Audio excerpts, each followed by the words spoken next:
Leitura de Atos dos Apóstolos, capítulo 13. A missão de Barnabé e Saulo.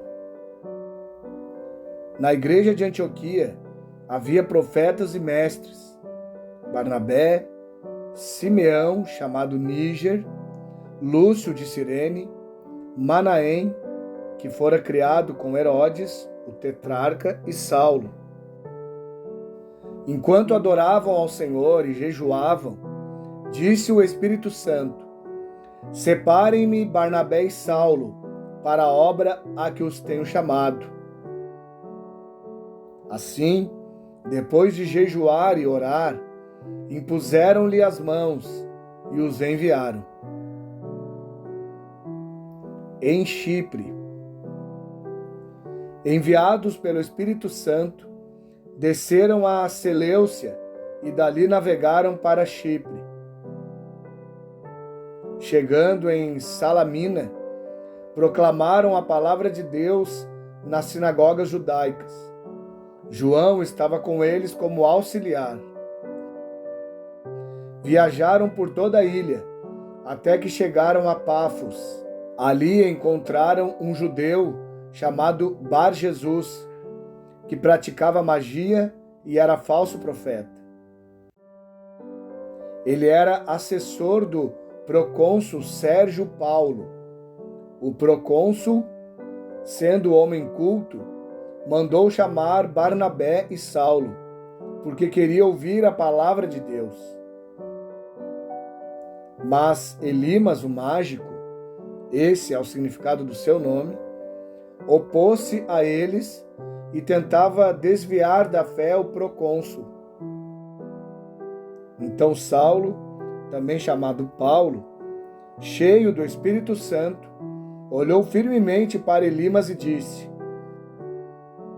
Filho do diabo e inimigo de tudo o que é justo, você está cheio de toda espécie de engano e maldade. Quando é que vai parar de perverter os retos caminhos do Senhor?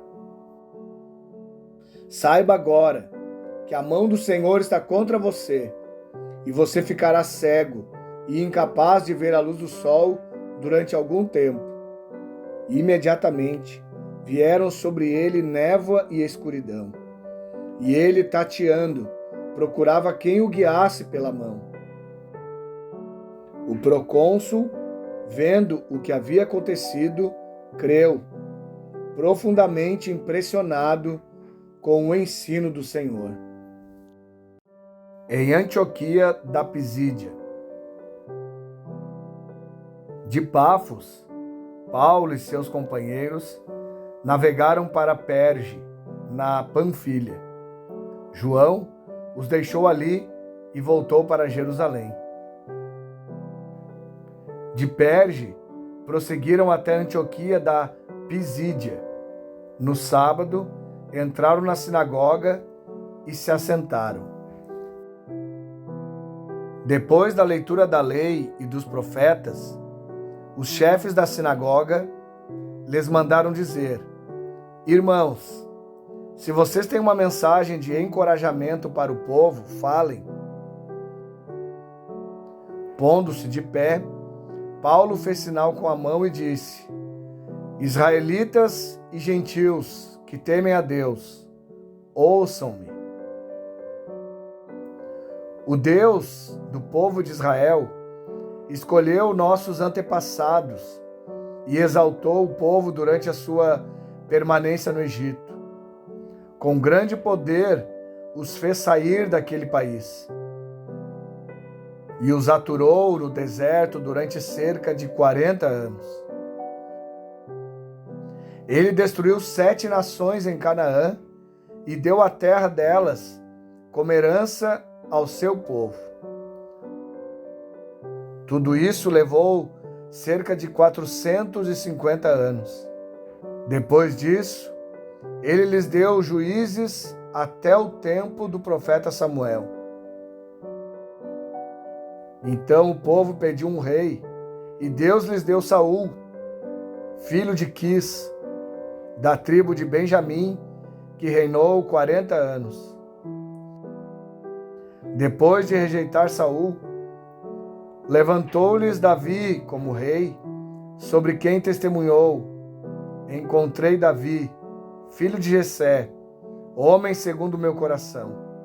Ele fará tudo o que for da minha vontade. Da descendência deste homem, Deus trouxe a Israel o Salvador Jesus, como prometera. Antes da vinda de Jesus, João pregou um batismo de arrependimento para todo o povo de Israel.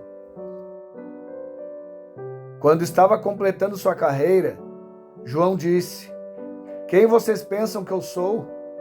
Não sou quem vocês pensam, mas eis que vem depois de mim aquele cujas sandálias não sou digno nem de desamarrar.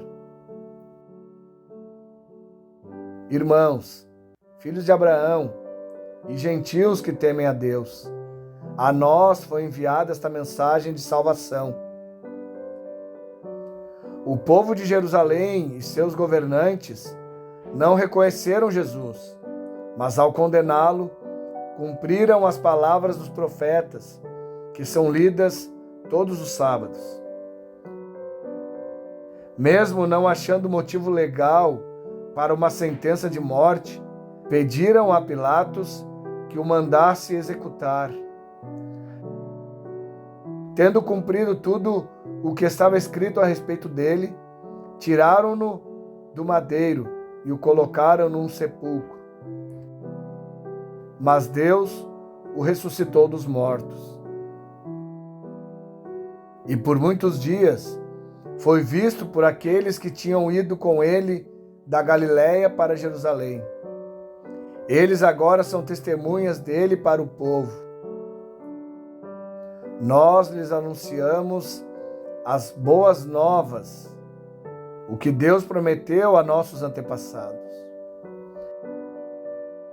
Ele cumpriu para nós, seus filhos, ressuscitando Jesus, como está escrito no Salmo 2: Tu és meu filho, eu hoje te gerei. O fato de que Deus o ressuscitou dos mortos, para que nunca entrasse em decomposição, é declarado nestas palavras: Eu lhes dou as santas e fiéis bênçãos prometidas a Davi. Assim ele diz noutra passagem: Não permitirás que o teu santo sofra decomposição. Tendo depois Davi servido ao propósito de Deus em sua geração, adormeceu, foi sepultado com os seus antepassados e seu corpo se decompôs. Mas aquele a quem Deus ressuscitou não sofreu decomposição. Portanto, meus irmãos, quero que saibam que, mediante Jesus, lhes é proclamado o perdão dos pecados. Por meio dele, todo aquele que crê é justificado de todas as coisas das quais não podiam ser justificados pela lei de Moisés. Cuidem para que não lhes aconteça o que disseram os profetas. Olhem, escarnecedores, admirem-se e pereçam, pois nos dias de vocês farei algo que vocês jamais creriam se alguém lhes contasse. Quando Paulo e Barnabé estavam saindo da sinagoga, o povo os convidou a falar mais a respeito dessas coisas no sábado seguinte. Despedida a congregação, muitos dos judeus e estrangeiros piedosos, convertidos ao judaísmo, seguiram Paulo e Barnabé. Estes conversavam com eles, recomendando-lhes que continuassem na graça de Deus. No sábado seguinte, quase toda a cidade se reuniu para ouvir a palavra do Senhor. Quando os judeus viram a multidão, ficaram cheios de inveja e, blasfemando, contradiziam o que Paulo estava dizendo. Então Paulo e Barnabé lhes responderam corajosamente: era necessário anunciar primeiro a vocês a palavra de Deus, uma vez que a rejeitam e não se julgam dignos da vida eterna. Agora nos voltamos para os gentios. Pois assim o Senhor nos ordenou: eu fiz de você luz para os gentios, para que você leve a salvação até aos confins da terra. Ouvindo isso, os gentios alegraram-se e bendisseram a palavra do Senhor. E creram todos os que haviam sido designados para a vida eterna. A palavra do Senhor se espalhava por toda a região. Mas os judeus incitaram as mulheres piedosas de elevada posição e os principais da cidade, e provocando perseguição contra Paulo e Barnabé, os expulsaram do seu território. Estes sacudiram o pó dos seus pés em protesto contra eles e foram para Icônio. Os discípulos continuavam cheios de alegria e do Espírito Santo.